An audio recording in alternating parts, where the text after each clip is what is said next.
Bugun sizlarga sushi rolli. Men mana shuni bu imbir холодильникка solib qo'yaman. Bilan sushi yegimiz kelganda, umuman boshqa ovqatlar bilan ham juda ham mazali ham imbir. O'zbek tilida nima deydi imbir? Zanjabil. Esimda yo'q. Xullas, kommentariyga yozaveringlar nimaligini. Shu marinovinisini ko'rsatgan do'konimdan topasizlar. O'pdim, ularda hamma narsa bor. Mana qanaqalar bor. Jalapeno deydimi?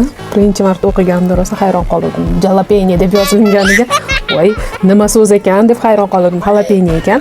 Mana bunaqaligi ham bor, bunaqaligi ham bor, lekin mazalisini topish qiyin. Ularda mana shu firmalariga bor. Mana shu firmanikini katta baklashkadagini olsangiz ham adashmaysizlar. Xullas, mazali, zo'r, kirsillaydi, achchig'i ham me'yori. Sushi roll lepyoshkalardan bugun bir nimalar tayyorlaymiz. Naturalniy yogurt, Savushkin, Teos brendini qidirib yurgan bo'lsanglar, buni birinchi qo'l optim narxda dostavka xizmatlari bilan O'zbekiston bo'ylab yetkazib berishadi. Profillarga o'tib olsanglar, hamma ma'lumot berilgan va zaytunlarda hamma turi bor va juda ham mazali. Do'konlariga borsanglar, yeb ko'rib tanlab olsanglar bo'ladi.